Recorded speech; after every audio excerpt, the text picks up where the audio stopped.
Hello everybody and welcome to Malin's cooking class. My kids are asleep right now, so I'm out at my balcony and reading some cookbooks, which is one of my favorite things to do whenever I get some time alone. And remember, I'm broadcasting from Sweden, and despite we're quite a small country, we give or it's published about one cookbook a day here, which is quite a lot during the whole year. So there's a lot to choose from, and I'm sure whichever country you're in, it's quite the same.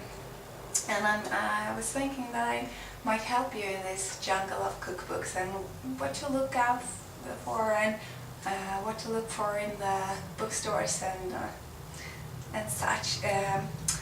So I was thinking maybe to start off, in my head I divide cookbooks into two different categories, and not all cookbooks is easily to put in one or the other categories, but usually this is quite a good measurement to see what kind of cookbook it is that you're shopping.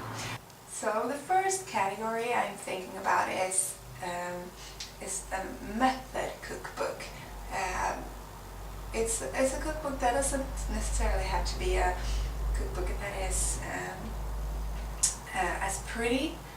The picture might not be really good, or the layout might not be as interesting, but it's quite good, and you shouldn't be fooled by that, because a method cookbook can be really nice to have in the kitchen, and it often contains basic recipes, the recipes that you can use and you can convert into different kind of things. And let me show you, I have two examples here. I don't know if you can see this. This is it's like a Bible for me. It's our cookbook, it says. This is a bit old, and I saw the new ones. They've done quite a bit more modern. Sorry, and I don't know if they lost a bit of this method thing in that new one, in the new volume. But anyway, this is my cookbook, and I had it a while. As you see, there isn't any one famous like a TV chef or anything who did this. This is a try-out kitchen that made it, and they are attached to one of the food shops that is in Sweden, and they've been really thorough with all the recipes in here. They've tested everything multiple times. They've tried out different recipes and finally decided what to be in the cookbook. And it's really nice kind of basic recipes almost in this, and till this day I haven't wanted to look out a recipe that wasn't in this book. So this is, as I said, my Bible in the kitchen, and it's really nice to have one of these cookbooks, and quite often they can be a bit old, but you know, recipes for pancakes won't vary that much. You can add different flavors and stuff, but the basic is always the basic, and that's the case in this. And this book is also a bit where you can read about anything here, and it's also some information. It's how to I don't know if you see, but it's some chapter about fishes and well, what to do with them, and well, it's a good basic cookbook. This contains a bit of baking as well, but I have also, this is also quite old. It's actually since this book came out 1985, but I'm using it still and it's really good. This is seven types of cake. It's the title of it, translating it from Swedish.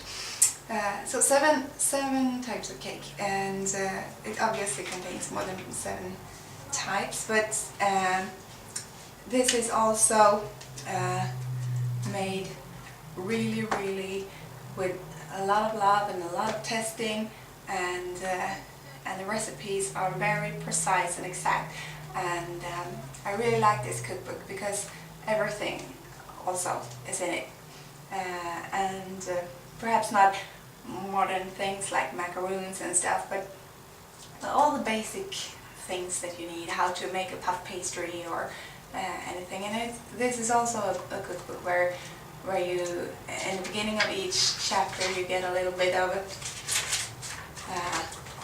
how to, this is how to make a regular wheat dough for buns, sweet buns, and I think you learn quite a lot from these books. And as I said, they might not be the most beautiful books, but they're quite good to have.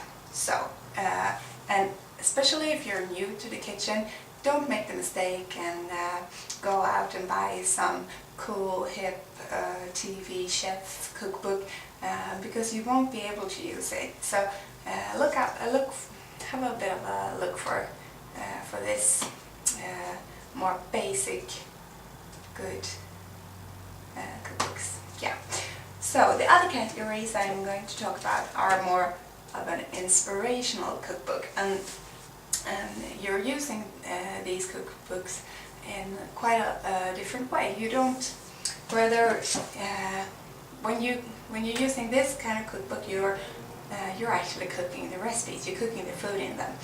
But for an inspirational cookbook, it might be that you're not using any of the recipes, but you're getting your inspiration from it, so you can see how they've been using taste and spicing and plating and all kinds of stuff. So this is kind of my first inspirational cookbook that I got. It's called Love, Olives and Thyme, and this was quite revolutionary when it came, because cookbooks hadn't looked like this, in Sweden at least. This had a beautiful photography, beautiful arrangement of food. Today, almost every great cookbook looks something like this. It has a thought, and for instance, here in Sweden, it's a whole industry of people working with styling food, and there are special food photographers, and we're quite good in food photography and cookbook making and all of that. So, and I'm sure in other countries as well. Because when you're reading a cookbook, it doesn't have to be that you're cooking all the recipes in the book. I'm reading a lot of food blogs as well, and sometimes I see in the commentary if a blogger had given out a cookbook, and I see in the commentary that I've just received your cookbook and I've cooked all the recipes now, and I'm thinking, oh, they cooked the whole cookbook of recipes. Well, that's quite a job. It's quite impressive. I never do that. I'm looking at them and I'm getting inspired, and I read it and I may or may not use it in my own cooking. So this was the first one, and I really like it because it's really beautiful. wonderful cookbook. And I'm going to show you another one. This is quite, I'm going to go a little bit closer because you need to see this. See, this is a woman in a beautiful skirt, and she's holding a lamb leg or something. And this is called If I Were Your Housewife. The woman who did this, she's a TV profile. She's not a chef. She used to work with ads and commercials, and you can quite easily see that when you read this book, because this is quite new. It's just a few years old, 1 or 2 years old. I don't really know, but it was really revolutionary when it came, because she turned around all this, how to look at food, how to think about food. It's quite a lot of text in this book, because I think she have understand that you're not just reading cookbooks to cook the food. You're reading it as kind of an amusement. I think you're reading it to relax, to escape the everyday, you know. And so this contains a lot of essays, and she's quite funny. It's a lot of humor in it, and both in the text and in the writing and in the photography. This is the first page. It's a heart. I don't know if it's lamb or a cow or anything, and it lies on top of a book with a knife in it. So it's quite dramatic, but also with a twist of humor. And here, you know, she sits on a chair with a turkey, looking quite beautiful and all dressed up and everything. And it's a lot of that in this cookbook, and she's taking photos of vegetables with and also throw in some nail polish, like the bottle nail polish with it. So it's well, I think it's funny, and it's something new to the cookbook category, and very inspiring. So well, that's two kind of inspiring cookbooks. And of course, well, the food is of course really beautiful and in focus in this book. So it's not all jokes and fun, but anyway, it's well, I might not. I've been looking at it and I've got some inspiration. I've done some things, but I haven't followed the recipe all through. And she says this as well. Don't follow the recipe, just get inspired from it. So that's that one. I have also this is a kind of the same thing, but with bakery. This is an inspirational baking. I think that I actually know that this came out in different countries as well. So this is Mia Örn wrote this, and she's quite successful cookbook writer in Sweden. She writes about cookies and cakes and all this. This is called Macaroons, Cupcakes and Cake Pops, another sweet to find a word, well, pastry. So and it's quite a cute book, and very inspirational. I know for a fact that she's really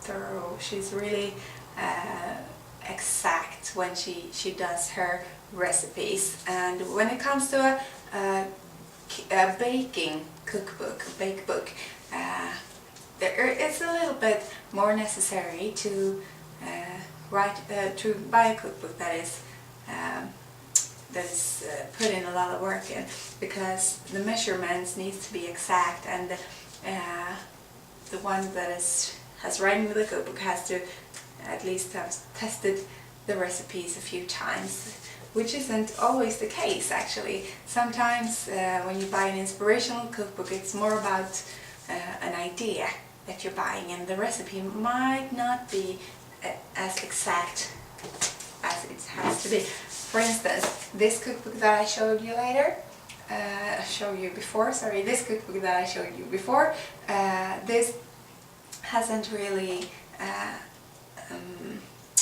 the recipes in it is a little bit all over the place actually. Some ingredients are in the beginning, and it doesn't say what to use with them to later in the recipe and so on.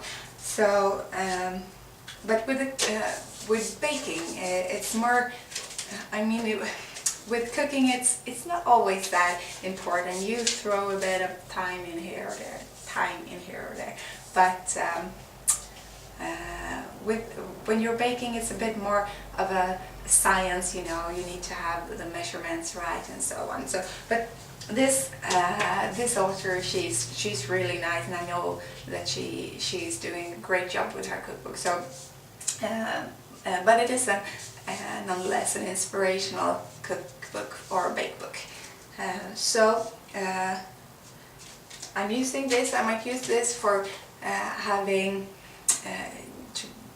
I might use this to be inspired, and then I might take some of the flavors or shapes that she cuts cakes in, and I take some other cookie dough or batter and apply. So this complements each other, I think. I don't know if anything that I say makes any sense. Anyway, I'm going to show you some other things. That is, when a cookbook goes from inspirational cookbook to just inspirational, and it doesn't have to be anything bad. But if you're looking for a cookbook to really cook food in, these are kind of the ones that you should stay away from. This is a kind of a subcategory that you need to be quite skilled to, or just want to read, you know, but not necessarily cook from. Anyway, here's one from Marcus Samuelsson. He's a chef in, he's Swedish, but he's a chef in New York, and runs a few restaurants there, and he is quite successful. And this is his cookbook, Africa on My Mind, and this is, I think, why this isn't just a cookbook, it's more of an inspirational cookbook. It's mostly because at least here, of course if you're in Africa you can find the recipes, but find the ingredients, but if you're here in Sweden, not a lot of ingredients is to find here. So well, it's more like an inspiration. It's more like getting to know the African kitchen rather than getting to cook African food, which is a shame. I think it's interesting, and but who knows, maybe it will be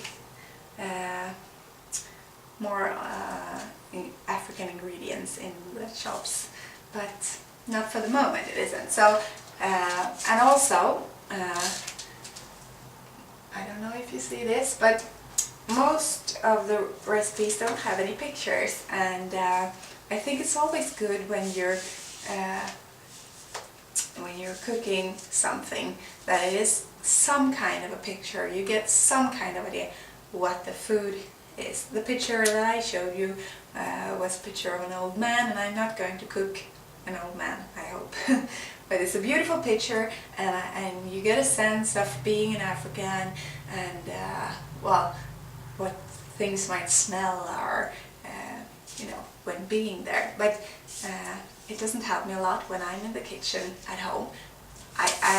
So this cookbook is more of an inspirational, educational, perhaps cookbook, but not so much, you know, cooking African food in your home. But it's a beautiful book, absolutely. And Marcus Samuelsson, he's really super professional and really good at what he's doing. Okay, so as you see, my kids are awake and I have to do some cutting in this film. But I was basically finished, and I hope you enjoyed. Yeah. I hope you enjoyed this film, and if you did, please subscribe, and see you next time.